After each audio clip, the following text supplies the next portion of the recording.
भारत दुनिया की सबसे बड़ी आबादी वाला देश है। देश में नरेंद्र मोदी का अमृतकाल चल रहा है। हमारा देश विकसित भी होने वाला है, $5 ट्रिलियन की इकोनॉमी भी बनने वाली है। नरेंद्र मोदी 18-18 घंटे देश के लिए काम भी कर रहे हैं। लोगों के पास 5-6 नौकरियां एक साथ हैं। बीजेपी के नेता दिन रात खूब काम कर रहे हैं, लेकिन फिर भी देश की जनता खुश नहीं है। नरेंद्र मोदी हर वो काम कर रहे हैं जिससे देश का विकास हो, लेकिन फिर भी ऐसी रिपोर्ट सामने आ रही है जिसमें ये दावा किया जा रहा है कि भारत की जनता खुश नहीं है। हमसे ज्यादा खुश तो पाकिस्तान और नेपाल के लोग हैं। पाकिस्तान जिसे नरेंद्र मोदी ने उसकी हैसियत में रखा हुआ है, उसी पाकिस्तान के लोग भारत से ज्यादा खुश हैं। बताओ, डंकापति देश के लोगों को खुश करने के लिए मन की बात सुनाते रहते हैं। देश की जनता को दुख ना हो इसलिए वो मणिपुर पर बात भी नहीं करते, अपने विवादित नेताओं पर बात नहीं करते, लेकिन फिर भी देश की जनता को सुकून ही नहीं मिल रहा है। वो टेंशन में उनकी जिंदगी से खुशियां कहीं खो गई हैं। और ये सब दावे वर्ल्ड हैप्पीनेस रिपोर्ट 2025 में किए गए हैं, जिसमें बताया गया है कि दुनिया में कौन सा देश सबसे ज्यादा खुश है और कौन से देश के लोग सबसे ज्यादा दुखी हैं। दरअसल भारत 2047 तक विकसित होने का सपना देख रहा है। नरेंद्र मोदी विश्वगुरु बनने को पूरी तरह से तैयार है। देश में उद्योगपतियों का विकास हो रहा है। बीजेपी की आमदनी भी बढ़ती जा रही है। बीजेपी के मंत्रियों का, नेताओं का खूब विकास हो रहा है, लेकिन देश की आम जनता वो खुश नहीं है, क्योंकि वर्ल्ड हैप्पीनेस रिपोर्ट 2025 में कहा गया है कि 147 देशों की इस लिस्ट में भारत इस बार 118वें स्थान पर पहुंच गया है। भारत खुशहाल देशों के पायदान में अपने पड़ोसी देशों से भी काफी नीचे फिसल कर चला गया है। भारत से ज्यादा खुश उसके पड़ोसी देशों के लोग हैं, और इन देशों में पाकिस्तान, नेपाल, ईरान, फिलिस्तीन और यूक्रेन भी शामिल है।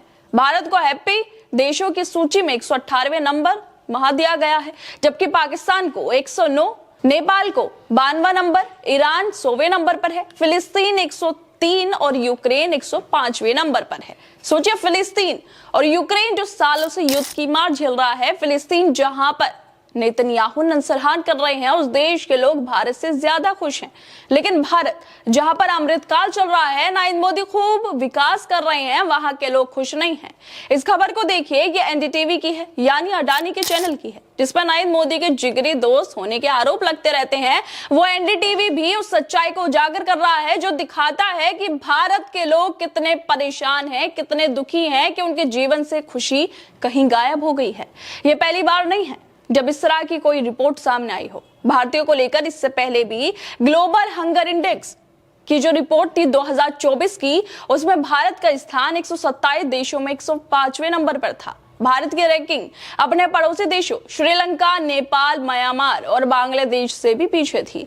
हम तो अपने पड़ोसी देशों से ही पिछड़ते जा रहे हैं, लेकिन फिर भी जनता के लिए क्या हो रहा है, उसके क्या हाल हुए, क्या विकास हो रहा है जनता के लिए, इसका जवाब ना तो बीजेपी के पास है और ना ही बीजेपी के किसी नेता के पास है। इसी तरह हाल में जारी ब्लूम वेंचर्स की इंडस वैली एनुअल रिपोर्ट 2025 के एक अध्ययन में बताया गया है कि देश के 90% लोगों के पास अपनी बुनियादी जरूरतों को पूरा करने से ज्यादा पैसे नहीं है। मतलब देश की 90% जनता सिर्फ रोटी का खर्चा ही निकाल पा रही है, सिर्फ रोटी ही खा पा रही है। रोटी के अलावा उनके पास इतना पैसा नहीं है कि वो कुछ और खरीद सके, अपनी कुछ और जरूरत को पूरा कर सके, क्योंकि उनके पास इतना पैसा ही नहीं है कि वो बुनियादी जरूरतों के अलावा कोई और जरूरत पूरी कर सके। 90% लोगों के पास जरूरत से ज्यादा कपड़े खरीदने या बाकी किसी सर्विस का फायदा उठाने की शक्ति नहीं है। लेकिन इन 90% लोगों के अलावा 10% जो लोग हैं, 10% आबादी जो है, लगभग 13-14 करोड़ लोग जो हैं, और मैक्सिको की जो पूरी आबादी है उसके बराबर ये लोग हैं। इस आबादी के पास अपनी इकोनॉमिक अचीवमेंट्स और खर्चे पूरे करने के लिए बहुत सारे पैसे हैं, जबकि 90% लोग जरूरतों की चीजों में ही उलझ कर रह जाते हैं। नरेंद्र मोदी के नए भारत में ये हाल है जनता का।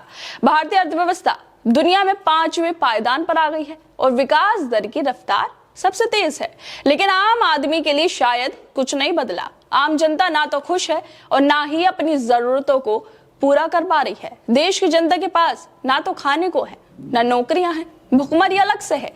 रही सही कसर महंगाई और जनता पर टैक्स लगाकर पूरी की जा रही है। बीजेपी के नेताओं को हिंदू मुसलमान करने से फुर्सत नहीं है। वो धर्म के नाम पर लोगों को पागल बनाते रहते हैं, लेकिन असलियत ये है कि देश की जनता का बुरा हाल होता जा रहा है।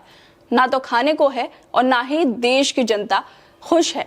लेकिन बीजेपी के नेता बहुत खुश है। क्योंकि उनके बच्चे विदेशों में पढ़ रहे हैं, ऊंचे ओहदों पर बैठे हैं, खुद के बच्चे सुरक्षित हैं। इसलिए ही ये बीजेपी के नेता हिंदू मुसलमान के नाम पर नफरत का बीज बोते रहते हैं और इस बीज को पानी डालने का काम करती है भारत की मीडिया। बड़े अफसोस की बात है कि देश को किस तरफ ले जाया जा रहा है और इस बात की चिंता नरेंद्र मोदी और उनके नेता मंत्रियों को बिल्कुल भी नहीं है। है दोस्तों, आप लोगों को क्या लगता है इस वीडियो को लेकर? हमें अपनी राय जरूर दें और बाकी तमाम खबरों को देखने के लिए जुड़े रहिए हमारे साथ।